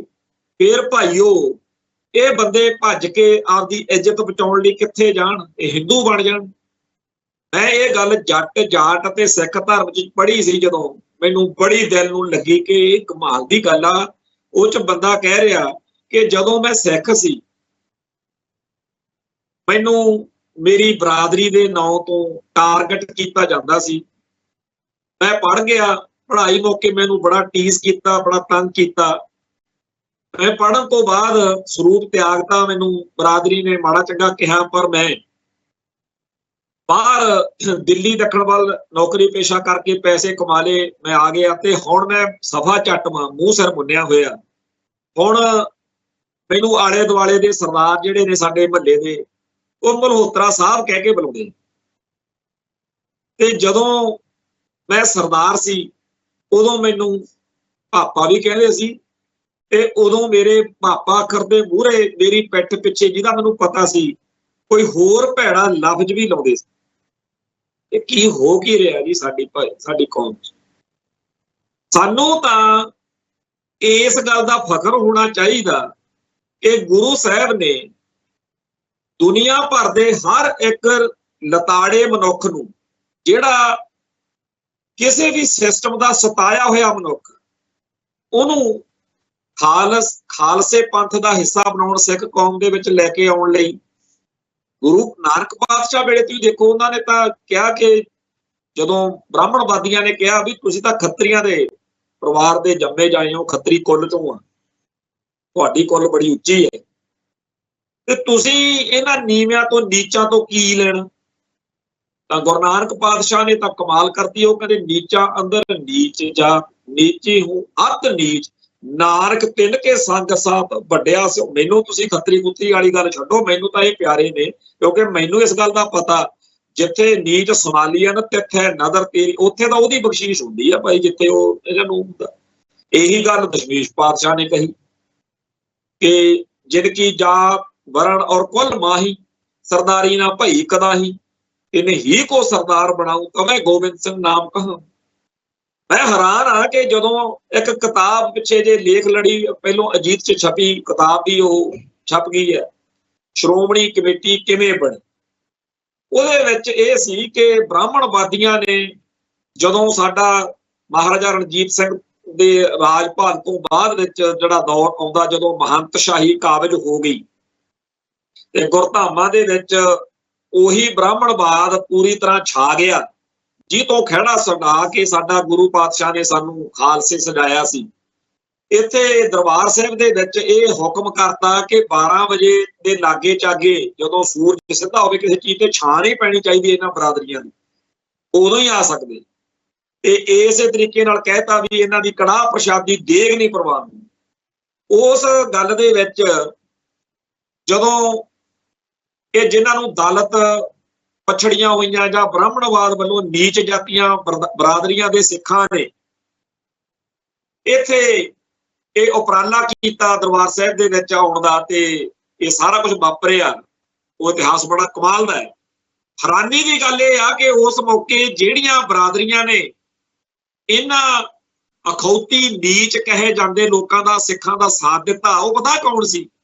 ਉਹ ਉਹੀ ਸੀ ਜਿਨ੍ਹਾਂ ਨੂੰ ਅੱਜ ਬ੍ਰਾਹਮਣਵਾਦ ਉੱਚੀਆਂ ਜਾਤਾਂ ਮੰਨਦਾ, ਜਾਣੀ ਕਿ ਜੱਟ ਅਤੇ ਭਾਪੇ ਜਿਹੜੇ ਸਿੱਖ ਸਮਾਜ ਦੇ ਵਿੱਚ ਉੱਚੀਆਂ ਸ਼੍ਰੇਣੀਆਂ ਵਿੱਚ ਮੰਨੇ ਜਾਂਦੇ ਆ, ਵੀ ਜੱਟ ਤੇ ਭਾਪੇ ਜੀ ਬ੍ਰਾਹਮਣਵਾਦ ਦੇ ਹਿਸਾਬ ਨਾਲ ਤਾਂ ਇਹ ਨੇ ਨਾ ਸਿੱਖ ਸਮਾਜ ਦੇ ਵਿੱਚ, ਇਹ ਦੋਨੇ ਬਰਾਦਰੀਆਂ ਧੜੱਲੇਦਾਰ ਜਾਂ ਵੱਡੇ ਪੱਧਰ ਤੇ ਇਹਨਾਂ ਦਾ ਬੋਲਬਾਲਾ। ਇਹਨਾਂ ਦੋਨਾਂ ਬਰਾਦਰੀਆਂ ਦੇ ਸਿੱਖਾਂ ਨੇ ਹੀ ਆਪਦੇ ਭਰਾਵਾਂ ਦਾ ਸਾਥ ਦਿੱਤਾ ਤੇ ਦਰਬਾਰ ਸਾਹਿਬ ਦੇ ਵਿੱਚੋਂ ਬ੍ਰਾਹਮਣਵਾਦ ਨੂੰ ਡੱਕਰੇ ਭਜਾਇਆ। ਉੱਥੋਂ ਪੜ੍ਹੋ ਕਿਤੇ ਸ਼੍ਰੋਮਣੀ ਕਮੇਟੀ ਕਿਵੇਂ ਬਣੀ, ਕਿਹੜੇ ਬੰਦੇ ਸੀ, ਉਹਦੇ ਨਾਂ ਪੜ੍ਹ ਕੇ ਪਤਾ ਲੱਗ ਜਾਂਦਾ ਬਾਬਾ ਫਲਾਨਾ ਜੀ, ਉਹਨਾਂ ਦੇ ਨਾਵਾਂ ਤੋਂ ਹੀ ਪਤਾ ਲੱਗਦਾ ਬਾਬਾ ਬਰਾਦਰੀ ਕਿਉਂ ਹੋਣੀ ਜਾਂਦੀ। ਉਸ ਮੌਕੇ ਮੈਨੂੰ ਇਤਿਹਾਸ ਦਾ ਉਹ ਹਿੱਸਾ ਚੇਤੇ ਆਇਆ ਜਿਹੜਾ ਗੁਰੂ ਨਾਨਕ ਪਾਤਸ਼ਾਹ ਨੇ ਕਿਹਾ ਸੀ ਕਿ ਮੈਂ ਤਾਂ ਭਾਈ ਇਹਨਾਂ ਦੇ ਨਾਲ। ਇਹ ਵਾਕਿਆ ਹੀ ਜਦੋਂ ਸ਼੍ਰੋਮਣੀ ਕਮੇਟੀ ਬਣਨ ਤੋਂ ਪਹਿਲਾਂ ਦੇਖਦੇ ਆ ਤਾਂ ਸਿੱਖਾਂ ਨੇ ਗੁਰੂ ਨਾਨਕ ਪਾਤਸ਼ਾਹ ਦੇ ਸੰਦੇਸ਼ ਅਨੁਸਾਰ, ਹੁਕਮ ਅਨੁਸਾਰ ਚੱਲ ਕੇ ਉਹਨਾਂ ਨੀਵਿਆਂ ਲੋਕਾਂ ਦਾ, ਜਿਨ੍ਹਾਂ ਨੂੰ ਬ੍ਰਾਹਮਣਵਾਦ ਨੀਵਾ ਕਹਿੰਦਾ ਸੀ, ਮਹੰਤਸ਼ਾਹੀ ਨੀਵਾ ਕਹਿੰਦੀ ਸੀ, ਉਹਦਾ ਸਾਥ ਦਿੱਤਾ। ਤੇ ਬਾਅਦ ਵਿੱਚ ਜਦੋਂ ਸੰਤ ਭਿੰਡਰਾਂ ਵਾਲਿਆਂ ਦਾ ਬ੍ਰਾਹਮਣਵਾਦ ਦੇ ਉੱਤੇ ਇੱਕ ਵਿਖਿਆਨ ਹੈ, ਉਹਦੇ ਵਿੱਚ ਉਹਨਾਂ ਨੂੰ ਪੁੱਛਿਆ ਗਿਆ ਜਾਤ ਪਾਤ ਬਾਰੇ ਕਿ ਤੁਹਾਡਾ ਧਰਮ ਜੀ ਹਿੰਦੂ ਧਰਮ ਜਿਹੜਾ ਉਹਦਾ ਜਾਤ ਪਾਤ ਮੰਨਦਾ, ਸਾਡਾ ਧਰਮ ਸਿੱਖ ਧਰਮ ਨਹੀਂ ਮੰਨਦਾ। ਇਸ ਗੱਲ ਦੀ ਵਿਆਖਿਆ ਚ ਸੰਤ ਭਿੰਡਰਾਂ ਵਾਲੇ ਉਹਨੂੰ ਜਵਾਬ ਦਿੰਦੇ ਆ ਕਿ ਭਾਈ ਤੁਹਾਡੇ ਵਿੱਚ ਸ਼ੰਕਰਾਚਾਰੀਆ ਜਾਂ ਮੰਦਰਾਂ ਦੇ ਪੁਜਾਰੀ ਜਾਂ ਹੋਰ ਕੌਣ ਲੱਗਦੇ ਆ, ਤੁਹਾਨੂੰ ਪਤਾ ਕਿਹੜੀਆਂ ਬਰਾਦਰੀਆਂ ਚੋਂ ਲੱਗਦੇ ਆ, ਕੌਣ ਲੱਗ ਸਕਦਾ, ਸਾਡੇ ਨਹੀਂ ਇਹੋ ਜਿਹਾ ਕੁਛ। ਸੰਤ ਭਿੰਡਰਾਂ ਵਾਲੇ ਕਹਿੰਦੇ ਆ ਕਿ ਸਾਡੇ ਅਕਾਲ ਤਖਤ ਸਾਹਿਬ ਦਾ ਜਥੇਦਾਰ ਸਾਡੀ ਸਭ ਤੋਂ ਸੁਪਰੀਮ ਪੋਸਟ ਹੈ, ਉਹਦੇ ਉੱਤੇ ਇਹ ਨਹੀਂ ਵੀ ਭਾਪਿਆਂ ਚੋਂ ਜਾਂ ਜੱਟਾਂ ਚੋਂ ਹੀ ਲੱਗਦਾ ਹੈ। ਉਹਦੇ ਵਿੱਚ ਤੁਸੀਂ ਜਦੋਂ ਮਰਜ਼ੀ ਦੇਖ ਲਿਓ ਕੌਣ ਕੌਣ ਲੱਗਦੇ ਰਹੇ। ਉੱਥੇ ਕਿਸੇ ਨੇ ਇਹ ਨਹੀਂ ਕਿਹਾ ਹੈਗਾ ਕਿ ਇਹ ਫਲਾਨੀ ਬਰਾਦਰੀ ਦਾ। ਗੁਣ ਦੇਖਿਆ ਗਿਆ ਤੇ ਗੁਣ ਦੇ ਹਿਸਾਬ ਨਾਲ ਉਹਨੂੰ ਉਹਦਾ ਮਿਲਿਆ। ਹੁਣ ਇਸ ਗੱਲ ਤੋਂ ਆਪਾਂ ਸਿੱਖਿਆ ਲਈਏ ਕਿ ਸਾਡੇ ਪ੍ਰੈਕਟੀਕਲੀ ਵੀ ਬਹੁਤ ਸਾਰੀਆਂ ਇਹੋ ਜਿਹੀਆਂ ਸਾਡੇ ਕੋਲੇ ਉਦਾਹਰਨਾਂ ਨੇ ਜਦੋਂ ਅਸੀਂ ਜਾਤ ਪਾਤ ਦੇ ਆਧਾਰ ਤੋਂ ਪਰਾਂ ਹੋ ਕੇ, ਦੂਰ ਹੋ ਕੇ ਪੰਥ ਲਈ, ਕੌਮ ਲਈ ਕੁਛ ਕੀਤਾ। 1984 ਦੇ ਦਰਬਾਰ ਸਾਹਿਬ ਦੇ ਹਮਲੇ ਦੇ ਦੋਸ਼ ਵਿੱਚ ਇੰਦਰਾ ਗਾਂਧੀ ਸਾਡੇ ਲਈ ਸਭ ਤੋਂ ਵੱਡੀ ਪਾਪਣ ਸੀ।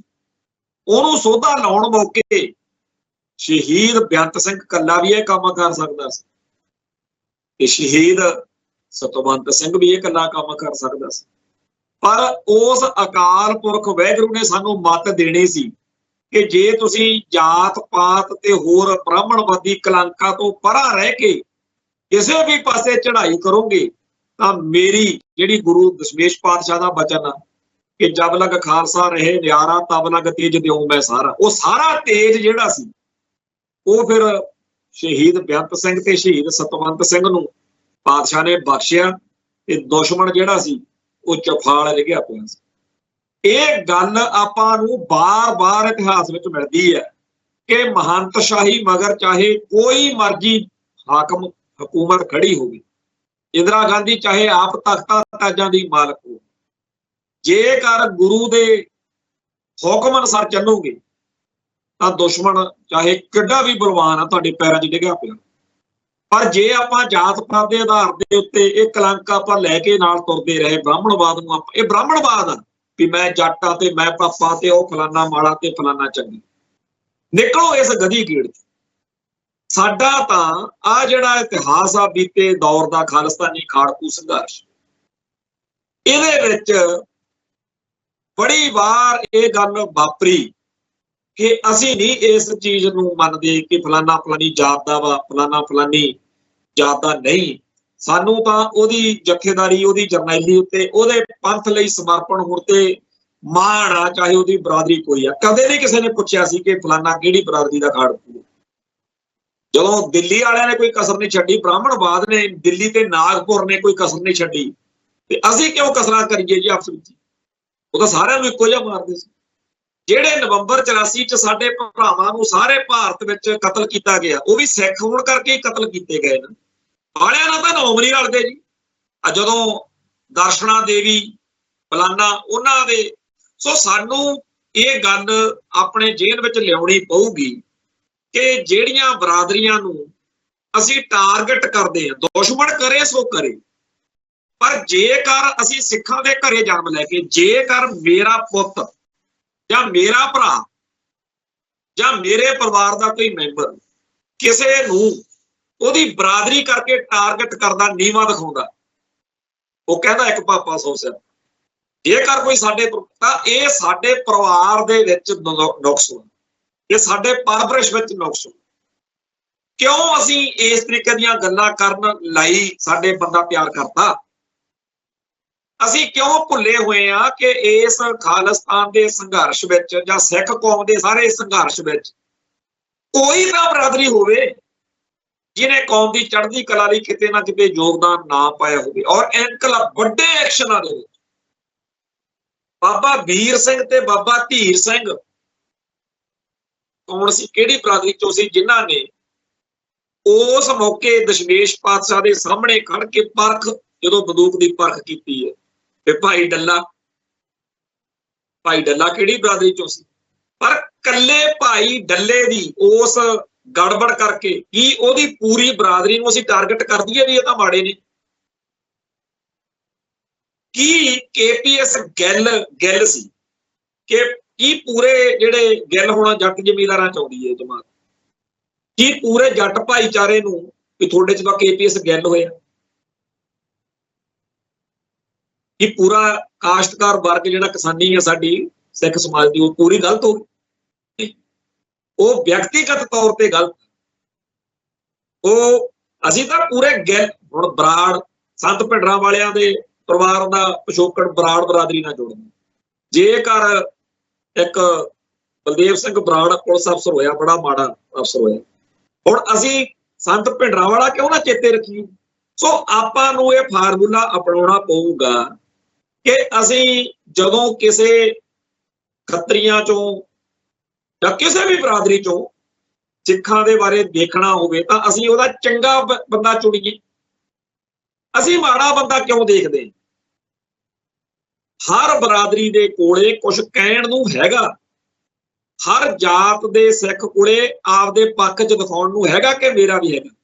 जे तां आपां सिੱਖੀ दी चढ़ती कला करनी है, पहला मैथलो जिवें कहंदे आ ना भी पहला गोली कंध च मार के फिर आले दुआले गोल दायरा बना लईदा भी आ जी मैं इहदे विच मारी। जे तां आपां पहला मैथ लांगे कि जी असीं तां इह दिखाउणा कि साडे च जात पात नहीं हुंदी, फिर तां आपां इह नहीं देखांगे कि फलाना फलानी बरादरी दा सिख, फिर तां आपां सारिआं नूं इक्को जिहा लवांगे। जे आपां मिथ लिआ नैगेटिव, फिर मिथना ही है ना, फिर आपां कहांगे फलाना भापा आ, फलाना जट आ, ते फलाना चमार आ, ते फलाना नाई आ, ते फलाना छीक। हुण इह गल साडे च बीमारी दे रूप च इह तों पहिलां कि कैंसर बने, सिख धर्म नूं इस गल दा फखर होना चाहिदा कि 5 सदियां लंघ गईयां, अजे ब्राह्मणवाद भावें असर साडे च काफी हो गया, ये असर होया तां मैं बोल रहा ना अज, तां मेरा मन रोया ना अज।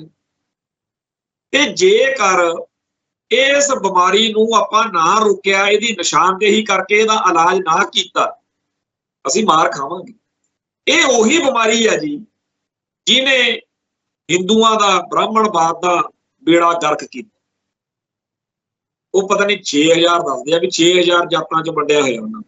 ਸਾਡੀ ਤਾਂ ਇੱਕੋ ਬਰਾਦਰੀ ਹੈ ਨਾ ਅੰਮ੍ਰਿਤ ਛਕਾਉਣ ਮੌਕੇ ਜਿਹੜੀ ਸਾਨੂੰ ਦੱਸੀ ਜਾਂਦੀ ਹੈ। ਜਦੋਂ ਅੰਮ੍ਰਿਤਪਾਨ ਕਰਾਇਆ ਜਾਂਦਾ ਉਦੋਂ ਸਾਡਾ ਜਾਤ ਨਾਸ਼, ਕੁੱਲ ਨਾਸ਼, ਪਿਛਲਾ ਸਾਡਾ ਧਰਮ ਨਾਸ਼, ਸਾਨੂੰ ਉਦੋਂ ਦੱਸਿਆ ਜਾਂਦਾ ਕਿ ਅੱਜ ਤੋਂ ਬਾਅਦ ਤੁਸੀਂ ਕੀ ਹੋ। ਸਾਡਾ ਪਿਓ ਵੀ ਬਦਲ ਜਾਂਦਾ, ਸਾਡੀ ਮਾਂ ਵੀ ਬਦਲ ਜਾਂਦੀ, ਸਾਡਾ ਸਾਰਾ ਕੁਝ ਉਸ ਮੌਕੇ ਜੋ ਬਣ ਜਾਂਦਾ, ਸਾਨੂੰ ਜੋ ਦੱਸ ਦਿੱਤਾ ਜਾਂਦਾ, ਸਾਡੇ ਜਿਹਨ ਵਿੱਚ ਦਿਲ ਦਿਮਾਗ 'ਚ ਹਰ ਵੇਲੇ ਉਹ ਰਹਿਣਾ ਚਾਹੀਦਾ। ਪਰ ਜਿਹੜੇ ਹਿੱਸੇ ਨੇ ਪੰਥ ਦੇ ਨੇ ਅਜੇ ਇਹ ਗੱਲ ਨਹੀਂ ਅਪਣਾਈ, ਉਹਦੇ ਤਿੱਕਰ ਗੱਲ ਕਿਵੇਂ ਲੈ ਕੇ ਜਾਣੀ। ਅਸੀਂ ਖਾਲਿਸਤਾਨ ਦੀ ਆਜ਼ਾਦੀ ਦੀ ਲੜਾਈ ਲੜ ਰਹੇ ਹਾਂ। ਜੇ ਕੋਈ ਪੁੱਛੇ, ਮੈਨੂੰ ਪੁੱਛੇ ਵੀ ਇਹ ਖਾਲਿਸਤਾਨ ਦਾ ਕੀ ਲੜਾਈ ਦਾ ਕੀ ਤੁਹਾਡਾ ਭਾਵ ਅਰਥ, ਤਾਂ ਮੈਂ ਤਾਂ ਸਿੱਧਾ ਜਿਹਾ ਕਹੂੰਗਾ ਵੀ ਸਿੱਖ ਧਰਮ ਤਾਂ ਬਚਣਾ ਹੈ ਜੇ ਖਾਲਿਸਤਾਨ ਬਣ ਗਿਆ, ਨਹੀਂ ਤਾਂ ਜਿਹੋ ਜਿਹੇ ਹਾਲਾਤ ਬਣਦੇ ਜਾ ਰਹੇ ਨੇ ਸਾਡਾ ਧਰਮ ਖਤਰੇ ਵਿੱਚ। ਤੋ ਖਤਰੇ ਨੂੰ ਦੂਰ ਕਰਨ ਦੇ ਲਈ ਜਿਹੜਾ ਰਾਹ ਸਾਨੂੰ ਸੁਝਦਾ ਉਹ ਇਹੀ ਹੈ। ਫਿਰ ਅਗਲਾ ਕਹਿ ਦਿੰਦਾ ਜੇ ਰਾਜ ਨਾਲ ਹੀ ਧਰਮ ਬਚਦੇ ਹੁੰਦੇ ਤੇ ਫਿਰ ਗੁਰੂ ਸਾਹਿਬਾਨ ਨੇ ਰਾਜ ਕਿਉਂ ਨਾ ਬਣਾ ਕੇ ਧਰਮ ਨੂੰ ਬਚਾਉਣ ਵਾਲੇ ਪਾਸੇ ਤੁਹਾਨੂੰ ਤੋਰਿਆ। ਭਾਈ ਅਸੀਂ ਗੁਰੂ ਜਿੱਡੇ ਸਮਰੱਥ ਨਹੀਂ ਹੈਗੇ। ਗੁਰੂ ਜਦੋਂ ਹਾਜ਼ਰ ਨਾਜ਼ਰ ਸਰੀਰਕ ਰੂਪ ਵਿੱਚ ਸੀਗੇ, ਉਹ ਧਰਮ ਨੂੰ ਬਗੈਰ ਰਾਜ ਤੋਂ ਵੀ ਬਚਾ ਸਕਦੇ ਹੋਣਗੇ, ਚਲਾ ਸਕਦੇ ਹੋਣਗੇ, ਉਹਨਾਂ ਨੇ ਚਲਾ ਲਿਆ। ਪਰ ਉਹਨਾਂ ਨੇ ਹੀ ਬਾਬਾ ਬੰਦਾ ਸਿੰਘ ਬਹਾਦਰ ਨੂੰ 5 ਤੀਰ ਹੋਰ ਦੇ ਕੇ ਭੇਜੇ, ਜਿਹਨੇ ਖਾਲਸਾ ਰਾਜ ਕਾਇਮ ਕੀਤਾ ਸੀ।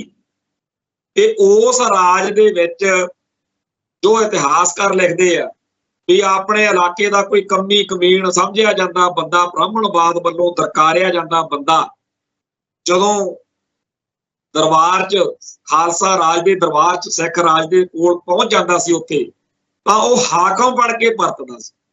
ਸਿੱਖ ਇਨਕਲਾਬ ਕਿਤਾਬ ਪੜ੍ਹੋ ਸਰਦਾਰ ਜਗਜੀਤ ਸਿੰਘ ਦੀ, ਸਿੱਖ ਧਰਮ ਅਤੇ ਜਾਤ ਪਾਤ ਕਿਤਾਬ ਪੜ੍ਹੋ ਸਰਦਾਰ ਜਗਜੀਤ ਸਿੰਘ ਦੀ।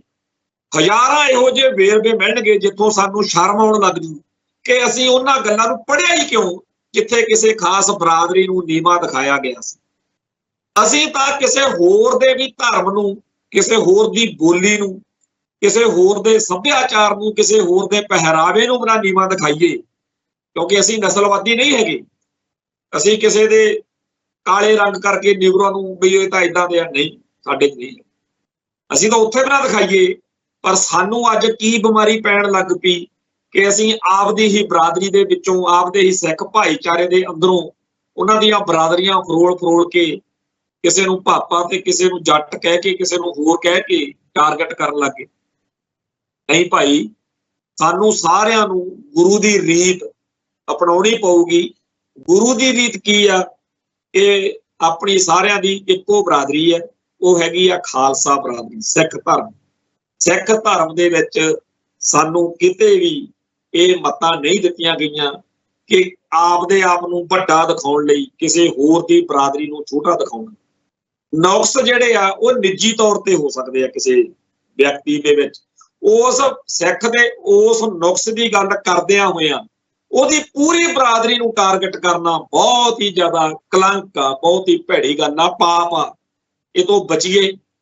ਸਾਨੂੰ ਇਹ ਗੱਲ ਮੰਨਣੀ ਪਊਗੀ ਕਿ ਇਹ ਬਿਮਾਰੀ ਖਾਲਿਸਤਾਨੀ ਸੰਘਰਸ਼ ਦੇ ਰਾਹ ਵਿੱਚ ਵੀ ਰੋੜਾ ਬਣਦੀ ਜਾ ਰਹੀ ਹੈ ਕਿ ਜੇਕਰ ਤਾਂ ਫਲਾਨੀ ਬਰਾਦਰੀ ਦਾ ਸਾਡਾ ਆਗੂ ਆ ਜਾਂ ਜਥੇਬੰਦੀ ਦੇ ਵਿੱਚ ਫਲਾਨੀ ਬਰਾਦਰੀ ਦੇ ਜ਼ਿਆਦਾ ਸਿੱਖ ਨੇ ਤਾਂ ਅਸੀਂ ਉਹਦਾ ਸਾਥ ਦੇਣਾ, ਤੇ ਫਲਾਨੀ ਬਰਾਦਰੀ ਦੇ ਜੇ ਘੱਟ ਨੇ ਤਾਂ ਨਹੀਂ ਦੇਣਾ। ਤੇ ਇਹ ਚੀਜ਼ਾਂ ਸਾਨੂੰ ਅੱਜ ਮੰਨ ਲੈਣੀਆਂ ਚਾਹੀਦੀਆਂ ਨੇ ਕਿ ਇਹ ਸਾਡਾ ਨੁਕਸਾਨ ਕਰ ਰਹੀਆਂ।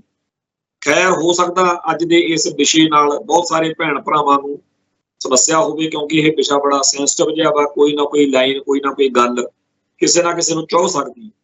ਪਰ ਮੇਰੀ ਭਾਵਨਾ ਮੋਟੇ ਤੌਰ ਦੇ ਉੱਤੇ ਕੀ ਆ ਉਹ ਸਾਰਿਆਂ ਨੂੰ ਪਤਾ ਹੈ, ਤੇ ਮੈਂ ਇਹ ਚਾਹੁੰਦਾ ਕਿ ਅਸੀਂ ਇਸ ਬਿਮਾਰੀ ਨੂੰ ਵਧਣ ਤੋਂ ਰੋਕਣ ਵੱਲ ਕਦਮ ਵਧਾਈਏ ਤਾਂ ਕਿ ਇਹ ਕੈਂਸਰ ਨਾ ਬਣੇ। ਤੇ ਉਹ ਦਿਨ ਆਵੇ ਜਦੋਂ ਸਾਰੇ ਖਾਲਸੇ ਸਜੀਏ ਤੇ ਖਾਲਿਸਤਾਨ ਬਣੇ, ਤੇ ਉਹ ਦਿਨ ਆਵੇ ਜਦੋਂ UNO ਦੇ ਵਿੱਚ ਹੋਰਨਾਂ ਮੁਲਕਾਂ ਦੇ ਝੰਡਿਆਂ ਦੇ ਵਿਚਾਲੇ ਸਾਡਾ ਖਾਲਿਸਤਾਨ ਦਾ ਵੀ ਝੰਡਾ ਝੂਲੇ। ਇਹ ਗੱਲ ਕਹਿ ਕੇ ਸਮਾਪਤੀ ਕਰਦਾ ਜੀ। ਨਾਨਕ ਨਾਮ ਚੜ੍ਹਦੀ ਕਲਾ, ਤੇਰੇ ਭਾਣੇ ਸਰਬੱਤ ਦਾ ਭਲਾ। ਵਾਹਿਗੁਰੂ ਜੀ ਕਾ ਖਾਲਸਾ, ਵਾਹਿਗੁਰੂ ਜੀ ਕੀ ਫਤਿਹ।